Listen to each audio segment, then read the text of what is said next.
Well, this is the place.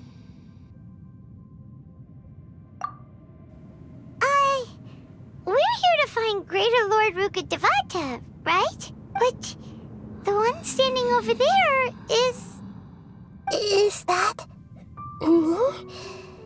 She looks exactly like me. Are you Greater Lord Rukkhadevatar? Yes, that's me. Are you surprised by my appearance? Irminsul and the surrounding lands have been reproduced here as they were years ago. But this is just a realm of consciousness. We are manifestations of the same nature, hence why we would appear exactly the same. We're of the same nature. Why? Because you are me, and I am you.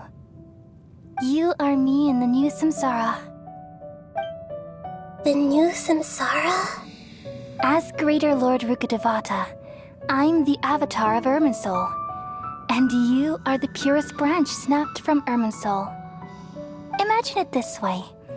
Even if a tree dies, its branches will eventually take root and grow, continuing the tree's life in another form. I'm merely the remaining consciousness of Greater Lord Rukkhadevatar. The real me has presumably died a long time ago.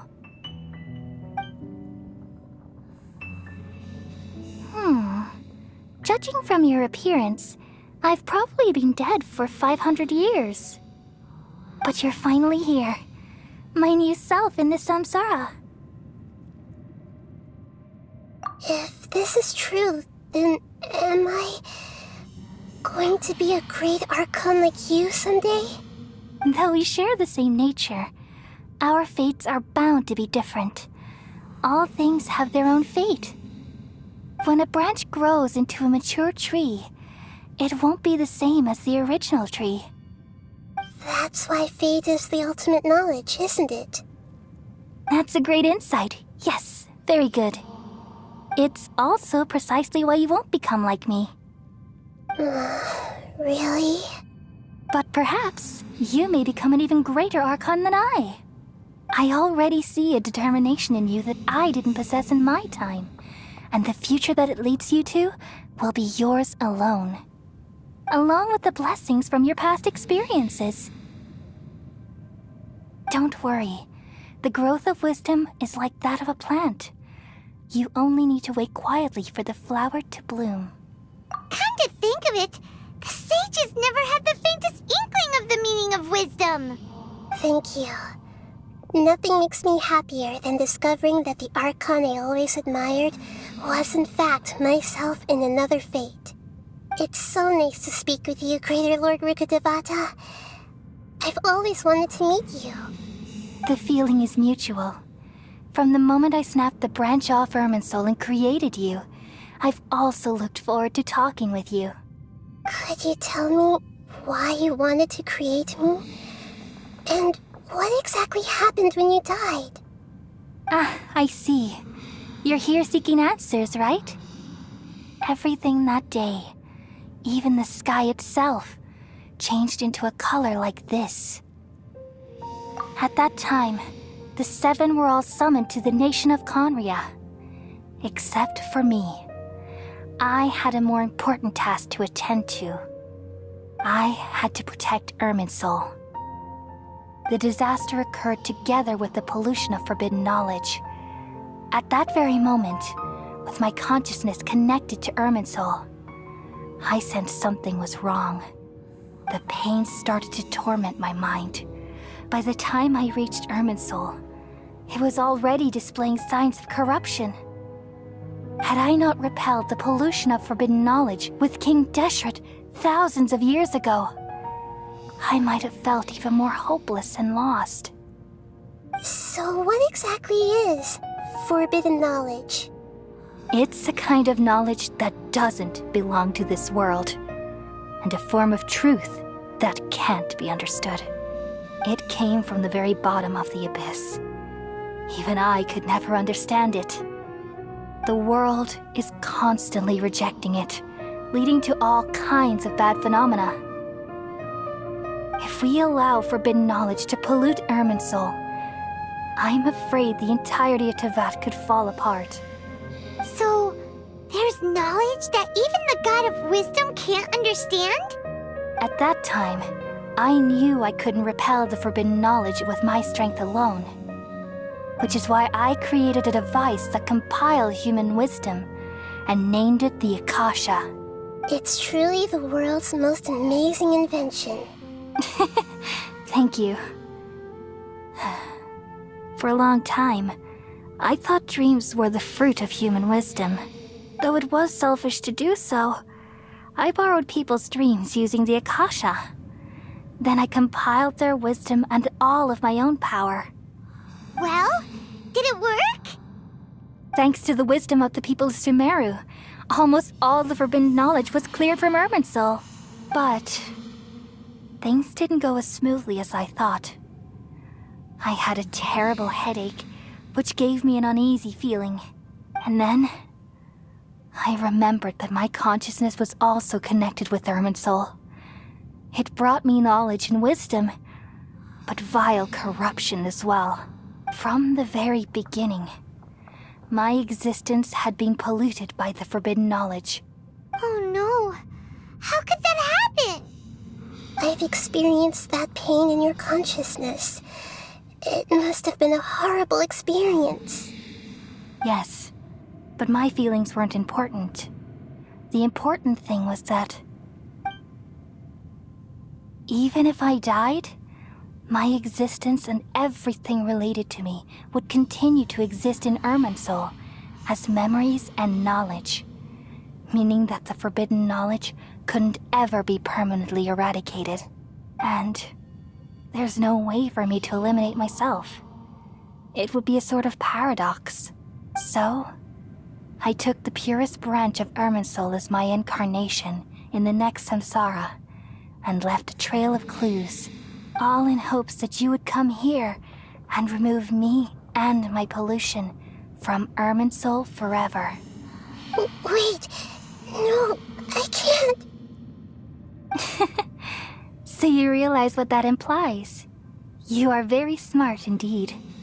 Irminsul has all the knowledge and memories of this world.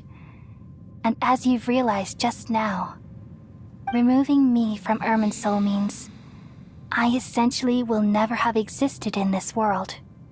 But this is the only way to save Irminsul.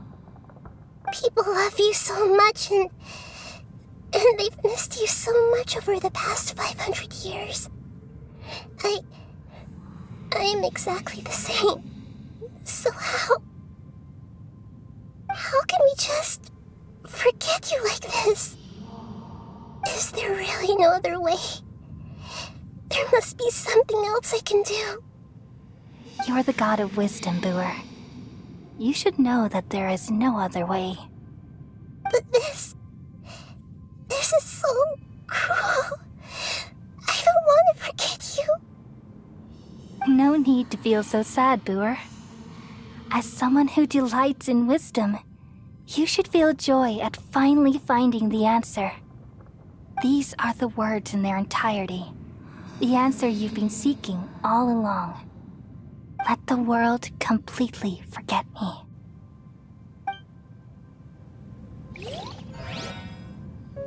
We all nestle under the great tree of wisdom, peering out to perceive the world. From the earth and from the rain, we perceive its wonders, until we become a white bird to perch atop a branch, and finally snap off the most important leaf. Once upon a time, I alone dreamed in this world. In my dreams, everybody would also dream after they fell asleep. Wild and wonderful thoughts would emerge from their minds. Some tumbled to the ground, and others floated to the sky, connecting all things in the world into one dazzling net. Among a plethora of worlds were numerous smaller worlds, all of fate, finding within the tapestry their brilliant glow. I gradually understood that these indescribable and constantly changing things are the most profound things in the world. Only they can completely repel the madness. Only dreams can awaken consciousness from the deepest darkness.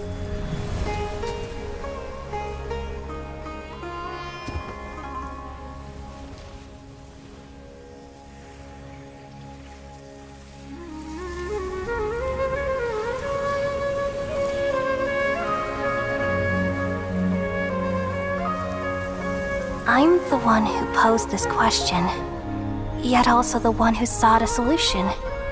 Saving the world with the dreams of the people used to be my answer. And now, you've also found your own answer, and I shall return all the dreams to the people.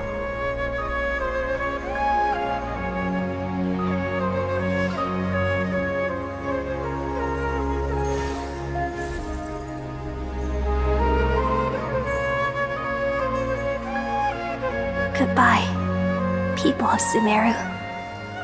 May you be blessed tonight with the sweetest of dreams.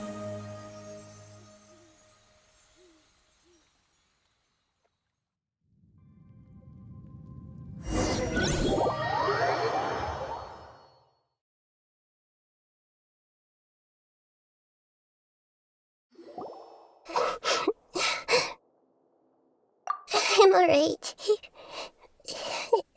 I'm just a little confused. We've just saved the world, right? So why am I crying? I don't know where this feeling inside of me is coming from, but I feel very sad. Just now, we used the power of two gnosis to successfully connect with the Ermin soul consciousness from 500 years ago. Then, we removed the remaining pollution from Merman soul.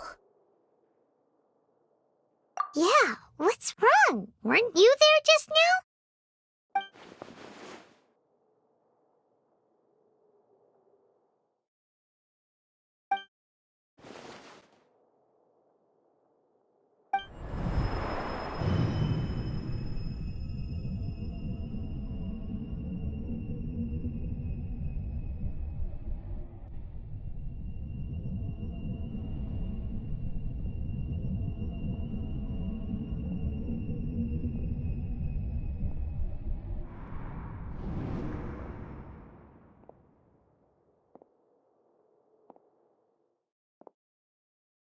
Huh? That sound. Traveler! Paimon! I've been waiting here far too long. But finally I have the chance to be alone with you. All the precious time I wasted has finally paid off. The doctor! What have you done? Just a type of sound wave that can quickly put defenseless people into a dream. As I expected, it doesn't have any effect on gods. This is the only thing of interest I found among the sage's research. I thought I'd take it for a little spin. Don't worry. I know you would never forgive me if I actually killed them. I'm here to negotiate with you. Naturally, I won't do anything dangerous that could potentially damage our relationship. Negotiate with me? I heard you had already left Sumeru. Why are you here again now? I left Sumeru, but I also stayed in Sumeru. Even the God of Wisdom is restricted by the habits of cognition. How disappointing. You mean there are many different versions of you in this world? An astute guess. Even the same individual will have different cognitions at different ages. A long time ago, I made a major decision in hopes of preserving all my perspectives of how I observed the world. Observation is the first step of any experiment, but observing the current world doesn't satisfy me. It lacks an important dimension, that of time. So I saved segments of all my ages and made them into independent individuals. That's all there is to it. Indulge me. How does the God of Wisdom find my method of seeking knowledge? It's an insult to the very concept of life. Life inherently has many rules and restrictions, each with its own significance and reason to exist. They can't be broken on a whim. Good. Amazing, even. Indeed, it's difficult for humans to make peace with themselves, not to mention oneself from a different period. Since you're in the academia, why wait until now to show up? You could very well have stopped us and helped that fake god. Simple. Let me ask you this. Would any staff member ever help the subject in the middle of an experiment? It was my experiment. So why should I interfere with the results? The academia saw the plan to create a god as their ultimate goal, yet you only saw it as an ordinary experiment. You really are crazy. If the experiment succeeded, you would have had a new god on your hands. How would you have faced your own god then? Would you still take the same stance? Would you still hold the same view of yourself? I'm first and foremost a scholar. These results should be left to the judgment of the hypothetical me confronted with that outcome. But you're right. And that's exactly why I'm disappointed with the conclusion of this experiment. As an individual, you don't have any sense of belonging. You seem to have even fewer convictions than a typical scholar. Oh no, I certainly have my own convictions. They just don't fit your standards, that's all. All right, that's enough conversation for today. The experiment is over, and it's time to tidy up the equipment and reclaim any useful materials. For example, the Gnosis.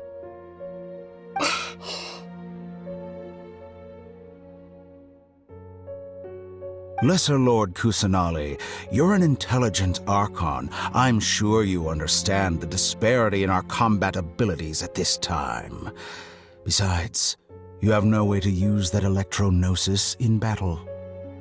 Didn't you say you were here to negotiate with me? Somehow, it's starting to seem like you intend to take it by force now. I'm merely stating a fact. After all, I'm also a scholar. Naturally, I hope to show proper respect and dignity to the God of Wisdom. Your hypocrisy is built on absolute confidence. I understand your scheme, but... what if I were to destroy the Gnosis now and awaken the heavenly principles? Awaken the heavenly principles? Do you think that's really possible? The heavenly principles have been silent for many years, but the Gnosis are symbols of their control over Tevat and all the laws. Will the destruction of a Gnosis attract the attention of the heavenly principles? And if so, how do the Fatui plan to deal with the consequences? Do you dare to gamble such a possibility with me? Gamble? How surprising. I thought you would show evidence or use rigorous reasoning to prove your point. The word gamble is the last thing I expected to hear from the God of Wisdom. But this is a clever move. You must have seen through me when I first captured your consciousness.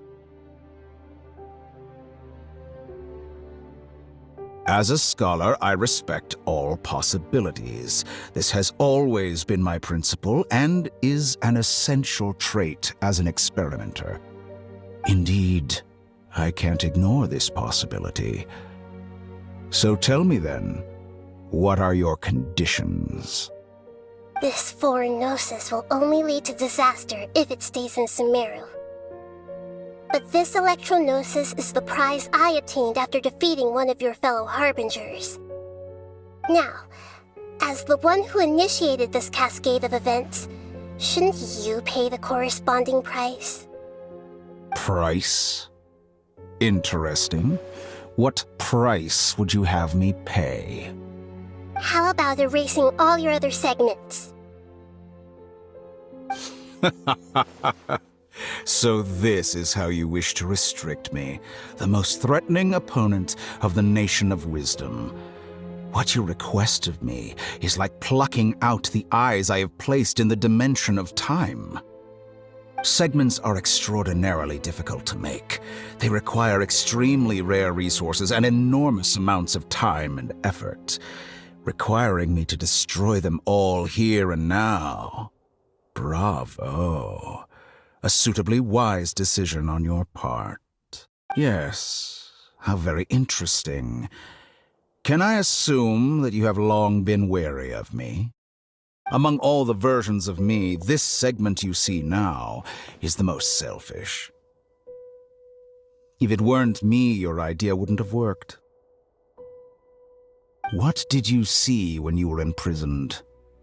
You were observing me, and that's how you know I've long grown tired of their doubts and endless arguments. Like you said, it's difficult to make peace with yourself. Being as smart as you are, have you managed to do that? I see. If you think all those versions of me are worth a gnosis, then deal. You sure didn't hesitate much. Is the relationship between all the versions of you really that bad? I don't think there's any need to dwell on that. The surplus versions of me can be exchanged for a gnosis. Do you think anyone can offer themselves at a higher price?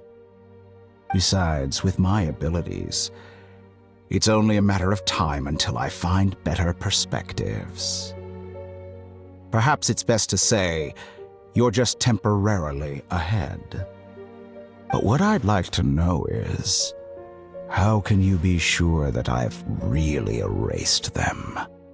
I can see your remaining honesty.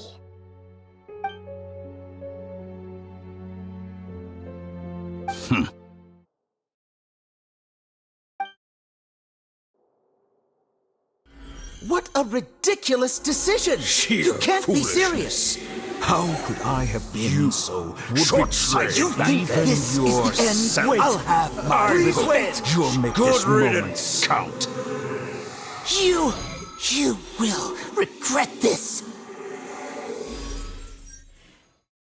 Well, have you confirmed that it's complete? Here, take it.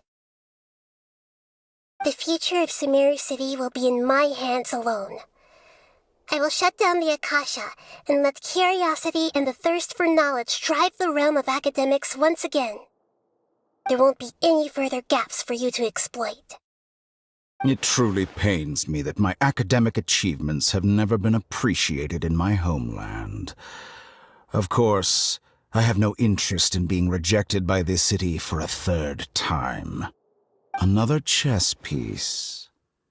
And where is your dendronosis? Don't be greedy, Harbinger of Snezhnaya. No, this is a different transaction. If you intend to turn off the Akasha anyway, then there's no further use for the Gnosis of Sumeru, is there? Besides, isn't it the Archon's duty to deliver what's desired of the Seeker? Oh, judging from your expression, you don't seem to find the idea very agreeable. Then let's think of it this way. Since you're the god of wisdom, how about I exchange some knowledge with you? People exchanging knowledge with the god of wisdom is the stuff of legends. Yet here you wish to exchange knowledge for the god of wisdom's property. Arrogant as that is, it has piqued my interest. Let me ask you, have you in all your mighty knowledge ever heard the rumor that the skies of Tevat are fake? Huh? That's the secret hidden by Irminsul concerning the truth of this world. Once I finish telling you about this, it will be time for me to say goodbye. With negotiations, we've all gotten what we wanted. I'm very glad I got to meet you like this. Your arrogance may know no bounds, and convictions may mean nothing to you. But I'll still listen to what you have to say.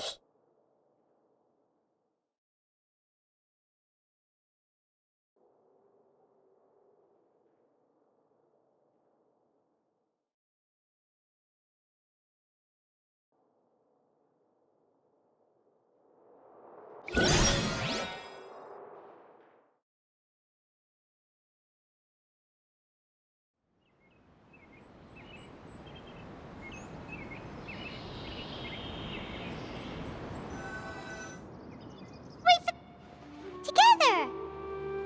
Okay. Wake him up.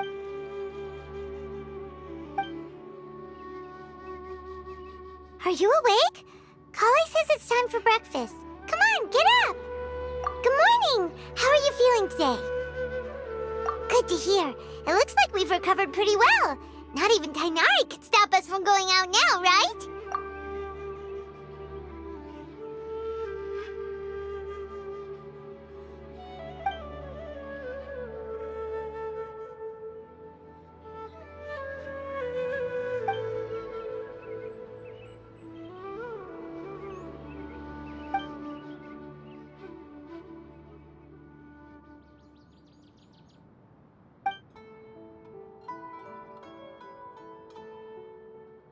Come on, Traveler, let's go! Surely this little girl must be